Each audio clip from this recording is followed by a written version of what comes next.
원론의 21번 성화와 관련해서 성화에 대한 세부 주제 몇 가지를 앞으로 다루겠습니다. 그래서 자, 성화 원론의 21번 성화의 주도권, 이걸 해봅시다. 성화의 주도권을 누가 갖고 있느냐. 성화를 주도적으로 이끌어가는 분이 누군가. 성화의 주도권을 말씀을 드리겠습니다. 왜 그러면 성화의 주도권을 얘기해야 되냐면은 성화는 하나님과 사람의 협력입니다. 협력으로 이루어져야 돼요. 하나님과 성도의 신자의 협력으로 이루어져야 돼요. 무슨 뜻인가 하면은 만약에 성도가 성령님 저를 성화시켜 주십시오 해놓고 성도가 아무것도 안 하고 가만히 있다. 성화가 되겠습니까? 안 됩니다. 안 되죠. 그러니까 성화라는 이 과정이 하나님과 성도의 협력으로 이루어진다. 얘기는 뭐냐면 하나님도 일하시고 나도 일해야 돼요. 맞죠? 하나님도 일해 주셔야 되고 나도 성화를 위해서 일을 해야 됩니다. 그래서 그게 협력인데, 자, 협력이지만 이 협력이 주도권은 누구에게 있을까요? 우리의 성화를 주도적으로 이끌어가는 분. 그렇죠. 우리가 하나님이라 할 수 있고, 네. 하나님을 조금 더 구체화시키면은 성령입니다. 성령이 주도권을 가지고 인도하신다. 이렇게 이해하시면 돼요. 간단하게 말해서 사람이 자기가 성화되기 위해서 아무리 애쓰고 노력한다 하더라도 그 애씀과 노력에 성령께서 역사하지 않으면 성화가 이루어질까 안 이루어질까요? 우리가 진심으로 하지 않을 때에도 성령은 역사하시고 있다라는 거죠. 자, 우리의 연약함과 부족함이 있을지라도 성령이 주도권을 가지고 주도적으로 우리를 성화시켜 가시는 것입니다. 그러니까 결국 무슨 뜻인가 하면은 성화의 전체적인, 성화가 과정이잖아요. 우리가 과정을 얘기를 했잖아요. 성화의 과정을 전체적으로 이끌어가는 분이 누구냐 이 말이에요. 이끌어가는 분. 그것은 성령이시다. 성령. 그래서 성령이 주도권을 가지고 이끌어 가시는데, 그러면 우리의 성화를 이끌어 가시는 성령님은 어디에 계신가요? 그렇죠. 내주하시죠. 우리 안에 계시죠? 자, 우리 안에 계신 분이, 그죠? 우리 안에 계신 분이 우리 안에서 내주하시는 성령이죠? 내주하시는 성령이 우리를 이끌어 가신다. 자, 우리 성경 구절 하나 보십시다. 빌립보서, 우리 빌립보서 참 주옥 같은 말씀이 많이 있죠. 네. 2장 13절 말씀. 빌립보서 2장 13절 말씀. 여기 지금 13절에 보면은, 우리 한글 성경 보면은, 너희 안에서 내주죠, 내주? 그죠? 너희 안에서 행하신다. 내주하시는 성령이 그냥 가만히 계시는 게 아니고, 내주하시는 성령이 가만히 있는 게 아니고, 어떻게 하신다는 거예요? 해보시다. 활동하신다. 활동한다는 말이 이제 조금 이상하니까 우리는 이제 성령이 역사하신다 그러죠, 역사. 그죠? 그러니까 성령이 우리 안에 내주해 계시는데, 이 내주해 계시는 성령이 가만히 계신 게 아니에요. 내주해 계신 성령이 우리 안에서 활동, 역사, 행동, 운동한다 이 말이에요. 운동. 내주하신 성령이. 근데 그 운동이 어떻게 되냐면은 자기의 기쁘신 뜻이 있어요. 자기의 기쁘신 뜻. 자기의 기쁘신 뜻이 뭘까요? 이걸 이제 우리가 이해해야 돼요. 하나님이 갖고 계신 기쁘신 뜻이 뭘까요? 아들로 만드는. 그렇지. 와, 이제 막 답이 막 나오시네요. 네. 아들로 만드는. 맞아요. 굿조합이야. 맞아. 자기의 기쁘신 뜻이 아들로 만드는 건데, 그걸 우리가 한번 돌아갔다 놔보죠. 다시 로마서 8장. 그걸 뭐라고 말씀하고 있냐. 8장 29절 다시 한번 확인해야 되겠죠. 자, 누구의 형상을 본받게 한다고? 그렇죠. 그 아들의. 그러니까 기쁘신 뜻이라는 게 바로 그 아들의 형상을 본받는 겁니다. 참 얼마나 귀한 말입니까? 그죠? 본받게. 아들의 형상을 본받게. 아들의 형상을 본받게. 자, 아들의 형상을 본받는 말을 조금 더 풀어볼게요. 자, 아들의 형상을 본받는다는 말은 우리를 어떻게 만드는 거냐면은, 우리를 Christ-like 하게 만든다. Christ-like. Christ-like라는 게 뭐예요? 그리스도를 닮은 자. 우리를 그리스도와 같은 존재로 만드는 거예요. 그리스도와 같은 Christ-like. like라는 게 뭐야? 뭐와 유사하다 이 말이죠. 유사하다, 닮았다 이 말이야. 그러면 예수 그리스도를 닮은 존재로, 또 예수 그리스도와 유사한 존재로 우리를 만들어가는 게, 그게 하나님의 기쁘신 뜻입니다. 맞죠? 자, 그럼 이렇게 우리를 그리스도와 유사한 존재로, 그리스도와 비슷한 존재로 우리를 만드시려는 것이 하나님의 목적인데, 자, 다시 빌립보로 돌아오면, 다시 빌립보 2장 13절로 돌아오면, 너희 안에서 행하시는 이는 하나님이시니 자기의 기쁘신 뜻, 즉 우리를 그리스도의 형상을 본받는 자가 되게 하기 위해서 너희에게 뭘 주신다고? 뭘 주셔요? 소원을 주신다. 해봅시다. 소원을 주신다. 이 귀한 말이죠. 소원을 준다는 말이 우리가 영어로 하면은 desire를 준다 이 말이에요. desire가 욕구거든요. 욕구. 뭔가 하고 싶어 하는 마음. 내가 뭐 하고 싶다라는 마음이에요. desire라는 말이 뭔가 하고 싶다. 혹은 되고 싶다. 뭔가 하고 싶다. 뭔가 되고 싶다. 우리나라 말로 뭐 하고 싶어? 뭐 되고 싶어? 먹고 싶은 게 있어? 뭐 보고 싶은 게 있어? 싶다라는 말이 desire예요. desire. 소원을 주시는 거예요. 그러면 성령이 주시는 소원은 우리가 조금 더 거기다 수사를 좀 가하면은 해볼까요? 성령은 거룩한 소원을 주신다. 우리 안에서 거룩한 소원들을 주시는 거예요. 너무너무 감사한 거죠. 우리 안에 거룩한 소원을 주셔요. 거룩한 소원. 뭔가 하고 싶어. 뭔가 되고 싶어. 거룩한 소원을 주셔요. 그러면 성령께서 우리 안에 내주하시면서 역사하시면서 우리에게 주시는 거룩한 소원들이 뭐가 있을까요? 거룩한 소원들이 많이 있지만, 그래서 소원을 주시면은 이 소원을, 어떤 소원을 주실까요? 성령은 우리에게. 자, 첫째로 성경을 알고 싶네요. 성경을 알고 싶어요. 맞죠? 지금 여기 모이신 분들은 다 성경을 알고 싶어서 모인 거잖아. 맞습니까? 틀립니까? 맞죠? 성경을 알고 싶어요. 자, 그럼 성경을 알고 싶어 하는 게 일반인들이 그런 소원이 생길까요? 안 생기죠. 성경을, 우리 장로님 성경을 나눠 주어 보셔서 아시잖아. 성경을 좀 알고 싶다. 이것도 얼마나 좋은 소원입니까? 그죠? 자, 성경을 알고 싶어요. 그 다음 누구를 알고 싶을까요? 하나님을 알고 싶어요. 이 알고 싶다는 거는 아주 기본적인 소원이에요. 우리 애들이 자랄 때 애들이 제일 자랄 때, 한창 자랄 때 제일 묻는 게 뭡니까? 이게 뭐야? 이게 뭐야? 이게 뭐야라는 게 뭐야? 알고 싶다는 거 아니에요. 그 다음에 왜? 이게 뭐야 물을 때, 왜 물을 때 다 뭐야? 알고 싶다는 거, 알고 싶다. 성장의 과정에서 우리가 성화되게 하시는, 하나님께서 우리를 성화되게 하시는, 그리스도를 본받는 존재로 우리를 이끌어 가심에 있어서, 변화되도록 이끌어 가심에 있어서 제일 기본적으로 주시는 소원은 성경을 알고 싶어요.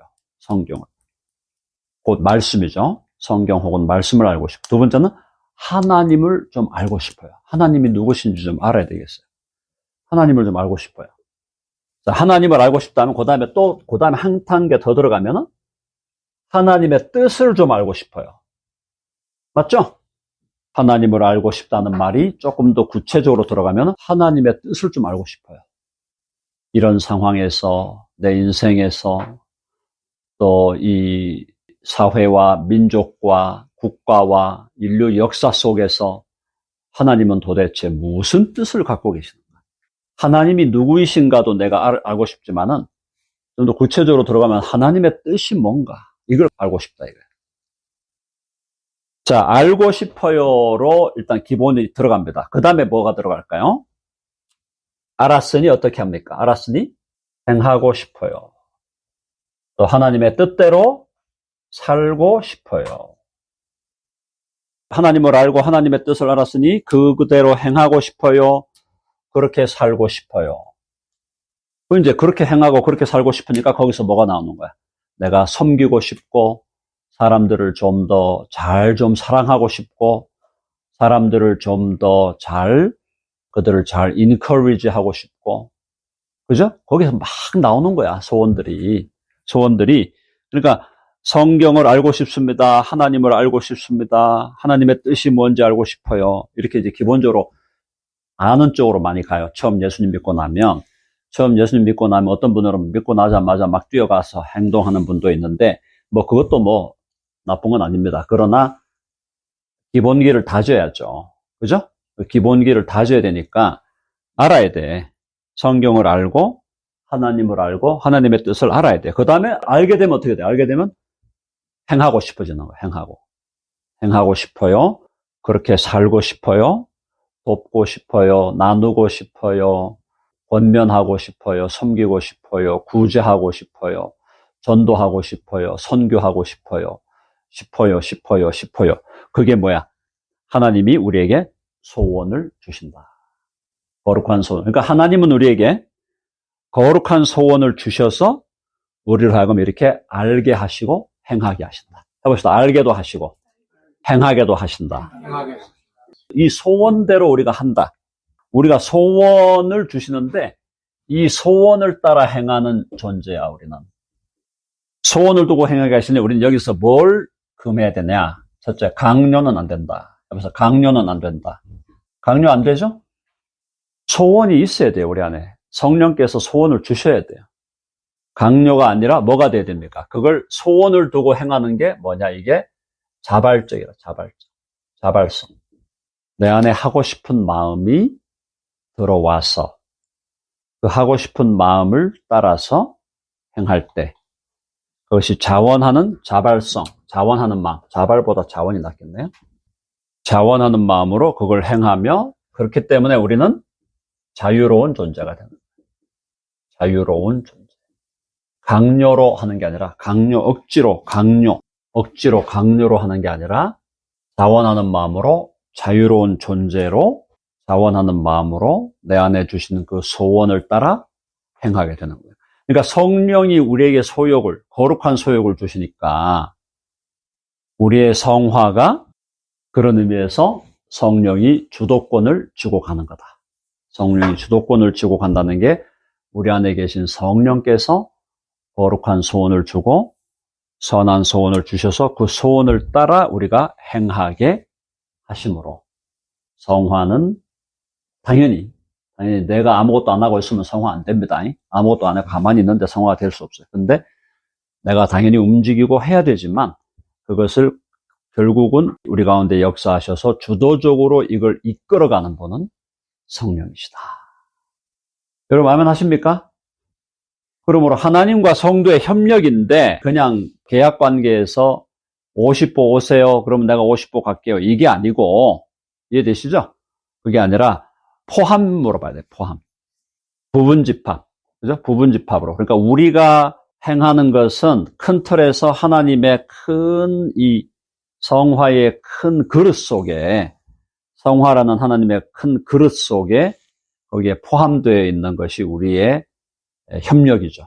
우리가 행하고 또 일하고 하는 그것이 다 그 안에 포함되어 있는 거예요. 그러니까 큰 틀에서 하나님이 모든 걸 주도해 가시지만 주도해 가시는 그 안에서 우리의 협력, 우리가 우리 안에 주시는 거룩한 소원을 따라 행하는 그것이 그 안에 포함되어서 역사해야 된다라는 것입니다. 자, 그러므로 결과적으로 우리를 거룩하게 하시는 분은 누굽니까? 성령 혹은 하나님이시다. 자, 그래서 거기 이제 12절, 빌립보 2장 12절 오늘 여기 정리하고 가겠습니다. 빌립보 2장 12절. 두렵고 떨림으로 너희 구원을 이루라. 여기서 말하는 구원은 뭘까요?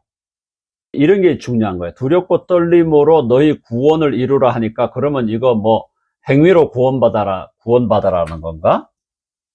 아니죠. 그래서 여기서 말하는 구원은 성화를 얘기하는 거예요. 칭의가 아니고. 빌립보서 2장 12절에 나오는 구원은 칭의가 아니고 성화라 이 말이에요. 두렵고 떨림으로 너희 구원을 이루라. 영어로 보면은 work out 하라 돼 있거든요. 이 말은 무슨 말인가? 이미 구원받은 자로서 성화의 삶을 살아가라 이 말이에요. 그러니까 성경에서 구원이라는 단어가 똑같은 단어를 써도 그게 이 컨텍스트에 따라 의미가 엄청나게 달라지거든요. 어떤 때는 구원이 칭의를 얘기했다가 어떤 때는 구원이 성화였다가 어떤 때는 구원이 영화가 된단 말이에요. 구원이란 말인데 구원이라는 말이 컨텍스트에 따라서 의미가 달라진다. 그걸 우리가 알 때 성경 해석이 더 정확하게 되는 거죠. 근데 여기서 만약에 구원을 칭의의 구원으로 봐버리면 어떻게 해야 돼? 두렵고 떨림으로 칭의를 이루어가라? 두렵고 떨림으로 칭의를 이루어가라. 그렇게 해석하는 거는 누가 그렇게 해석할까요? 로마 가톨릭이 그렇게. 네, 알미니안도 그렇고 로마 가톨릭이 두렵고 떨림으로 너희 구원을 이루라. 칭의를 이루라. 칭의를 이루라는 것은 가톨릭은 칭의를 이루어 가야 된다고 보거든요. 칭의가 하나님께서 우리에게 주시는 선물이 아니고 영단번에 선포하시는 게 아니고 너희가 선행을 통해서 이루어 가야 될 걸로 본단 말이에요. 칭의를.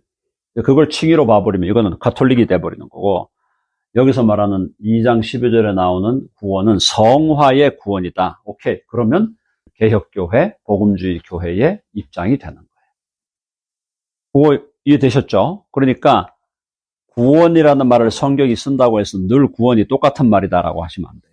예를 들어 하나 더 들어볼게요. 빌립보서 3장 20절, 21절. 오늘 빌립보서 강의가 됐네. 빌립보서 3장 20절과 21절. 빌립보서 3장 20절, 21절에 거기 아주 놀라운 말씀. 자, 우리의 시민권이 어디에 있다고? 하늘에. 하나님 나라 시민권 받았다 이 말이에요. 거기로부터 구원하는 자 곧 주 예수. 여기서 말하는 구원은 이 구원은 칭의와 성화와 영화를 다 포함하는 거예요. 구원은. 거기로부터 구원하는 자, 우리에게 칭의를 주시고 우리를 성화시키시고 우리를 또 영화되게 하시는 그 예수 그리스도를 기다리는 거예요. 그러니까 여기서 구원은 또 단순한 하나의 어떤 다른 의미로 보지 말고 총체적인 의미로 봐야 되는 거예요. 근데 알고 보니까 21절에 그는 만물을 자기에게 복종하게 하실 수 있는 자의 역사로 우리의 낮은 몸을 어떻게? 자기 영광의 몸의 형체와 같이 변하게 하시리라. 할렐루야. 그게 뭐예요? 그 아들의 형상을 본받는. 그러니까 우리가 예수님의 형상을 본받는다 할 때 우리 이 몸이 부활하여 부활체가 된다는 것도 맞고 포함되는 거죠. 부활체가 되는 거고 또 그리스도의 형상을 본받는 것은 그리스도의 성품, 온유하고 겸손하고 거룩하고 성령의 열매를 갖고 있는 그리스도의 성품을 또 따라간다는 거. 또 그리스도의 형상을 본받는 것은 성품만 아니라 또 우리가 누리는 지위와 특권 이런 것도 그리스도의 지위와 그리스도의 특권을 다 우리가 누리게 된다는 거죠. 그래서 그 아들의 형상을 본받게 하기 위하여 여기는 지금 자기 영광의 몸의 형체와 같이 변하게 하시리라. 자기 영광의 몸의 형체와 같이 변하게. 요거는 영화죠, 영화. 영광의 몸의 형체와 같이 변하게 하시리라. 자, 일단 강의는요 여기까지만 마무리하겠습니다.